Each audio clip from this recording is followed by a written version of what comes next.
مجھے ایسا لگتا ہے کہ والدین خود تو تبدیل نہیں ہونا چاہتے، خود تو اپنی زندگی اور اپنے پیٹرن کو اسی طرح ہی رکھنا چاہتے ہیں جس طریقے سے وہ ہمیشہ سے زندگی گزار رہے ہیں، لیکن وہ یہ کہتے ہیں کہ ان کے بچے بہت بھلے انسان بن جائیں۔ تو ان سے میں ہمیشہ گزارش کرتا ہوں کہ بھئی یہ پیرنٹنگ کا مطلب یہ نہیں ہے کہ وہ ان ٹیکنیکس کو ڈسکس کیا جائے جس کے ذریعے بچوں کو سیدھا کیا جا سکتا ہے۔ پیرنٹنگ کا مطلب یہ ہے کہ پیرنٹس اپنے اندر کیا کوالٹیز پیدا کریں جس کے نتیجے کے طور پر بچوں کی صحیح تربیت ہو سکے۔ تو پیرنٹنگ کے سلسلے میں یہ پیراڈائم سمجھنا بہت ضروری ہے۔ ایک تو یہ بات ہے، دوسری بات یہ ہے کہ خاص طور پہ اگر آپ کے بچے چھوٹے ہیں تو آپ یہ ذہن میں رکھیے کہ آپ کے گھر کے اندر جو ماحول ہوگا وہ فیصلہ کرے گا کہ آپ کے بچوں کی تربیت کیسی ہو رہی ہے۔ اور گھر میں ماحول کا مطلب یہ ہے کہ ہمارے گھر کا ویلیو سسٹم کیا ہوگا۔ آپ سمجھ رہے ہیں نا میری بات کو؟ ہمارے گھر کا ویلیو سسٹم کیا ہوگا؟ ویلیو سسٹم سے مراد یہ ہے کہ ہمارے گھر کے اندر کن چیزوں کی اہمیت ہے اور کن چیزوں کی اہمیت نہیں ہے، کیا کرنے کو اچھا سمجھا جاتا ہے اور کیا کرنے کو برا سمجھا جاتا ہے۔ ہمارے ہاں اچھائی کا، برائی کا، بڑائی کا، عزت کا معیار کیا ہے، یہ اس کو ہم کہتے ہیں ویلیو سسٹم، اور جن کو ہم کہتے ہیں اقدار۔ ویلیو سسٹم سے انگریزی کا مطلب ہے کہ کس چیز کی ویلیو ہے آپ کے نزدیک بہت زیادہ۔ اگر ہمارے گھر کے اندر ویلیو سسٹم یہ فیصلہ کرے گا کہ جس کے پاس پیسے زیادہ ہیں وہ بڑا ہے، ہمارے گھر کے اندر گفتگو بھی ایسی ہوتی ہوگی، ہمارے گھر میں چیزوں کے بارے میں زیادہ ذکر ہوتا ہوگا، ہمارے ہاں ظاہری شان و شوکت کی طرف زیادہ ذکر ہوتا ہوگا، ہمارے ہاں موبائلز کے ماڈل، گاڑیوں کے ماڈل اور برانڈڈ گھڑیوں کے ڈیزائن اور کپڑوں کے ڈیزائن، ان کا ذکر زیادہ ہوتا ہوگا اور اس کو فخر کی بنیاد سمجھا جائے گا، تو پھر ہمارے گھر کا ویلیو سسٹم پیسے کے لحاظ سے کامیاب انسان تو بنا سکتا ہے، مگر انسانیت کے لحاظ سے کامیاب انسان بنانے کا عمل بہت زیادہ مشکل ہو جائے گا۔ تو ایک تو مہربانی کر کے اس کی طرف توجہ دینے کی ضرورت ہے کہ ہمارے گھر میں اہمیت کس چیز کی ہے۔ دوسری بات یہ ہے کہ ہمارے ہاں عمومی طور پر جو بڑے ہیں، دادا دادی، نانا نانی اور والد والدین، اور اگر کسی کا کمبائن سسٹم ہے تو چچا چچیاں، تایا تائیاں، یہ جو سارے لوگ، پھوپھیاں جو ہیں، یہ جو گھر میں سارے لوگ رہتے ہیں، ان سب کے آپس میں ریلیشن شپس کیسے ہیں؟ کیا یہ ایک دوسرے سے لڑتے رہتے ہیں، ایک دوسرے کی چگلیاں کرتے رہتے ہیں، ایک دوسرے کے ساتھ ان کمپٹیشن ہیں، ایک دوسرے کے کو نیچا دکھانے کی کوشش کرتے رہتے ہیں؟ تو ایسی صورت میں جو ان کے بچے ہیں ان کے اندر بہت زیادہ مزاج میں ایک خرابی اور ایک سوشل انکمپیٹیبلٹی ڈیولپ ہو جائے گی۔ اور تیسری اہم بات یہ ہے کہ ہمارے ہاں جو ایکٹیویٹیز گھر میں ہو رہی ہیں، عمومی ایکٹیویٹیز، یعنی گھر میں جب لوگ ہوتے ہیں تو اکثر وقت ان کا کس کام میں گزرتا ہے،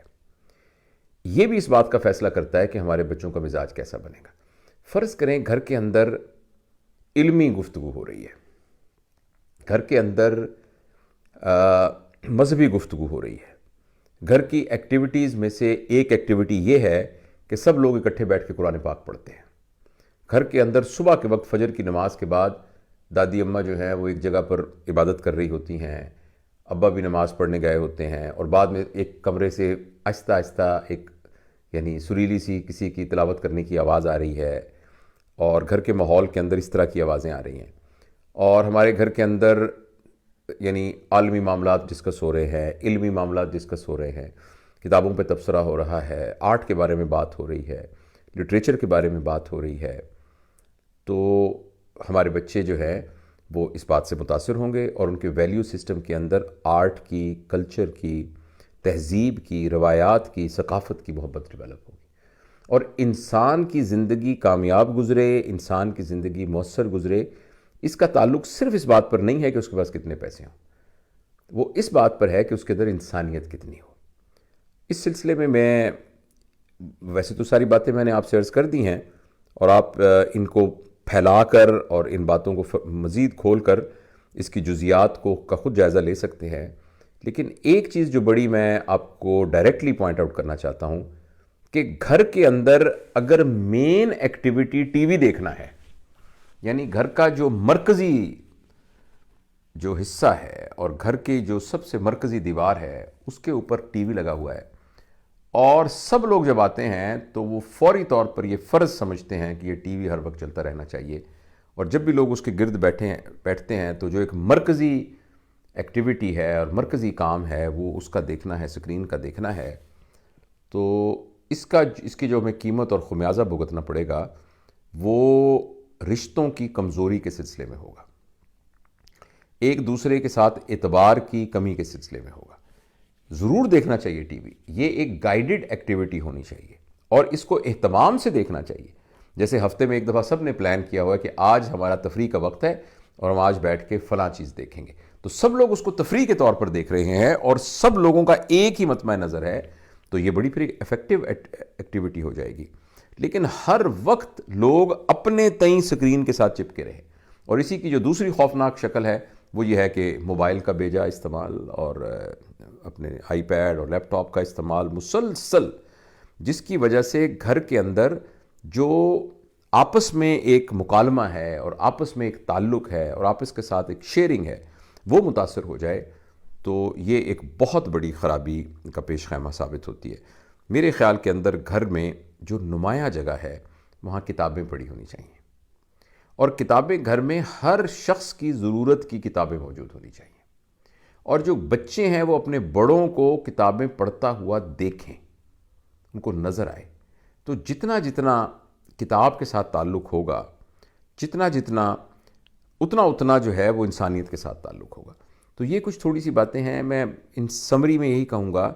کہ جو بھی والدین اس بارے میں متفکر ہیں کہ وہ اپنے بچوں کی اچھی تربیت کریں، تو مہربانی کر کے وہ تربیت کا عمل اپنے آپ سے شروع کریں۔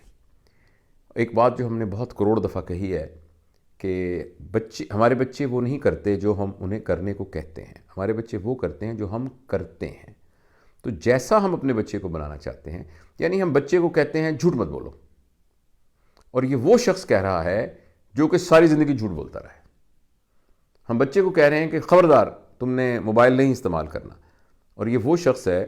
کہ جو ہر وقت اپنے موبائل کے ساتھ کھیلتا رہتا ہے۔ ایک شخص یہ کہتا ہے کہ تم ٹھیک ٹھیک پڑھو، تمہیں فرسٹ آنا چاہیے، یہ وہ شخص ہے جس نے خود ابھی ایف اے بھی پاس نہیں کیا تھا۔ تو اس لیے ہمیں ان چیزوں پر توجہ دینے کی ضرورت ہے۔ بچوں کی تربیت کے سلسلے میں بنیادی بات اپنی تربیت ہے۔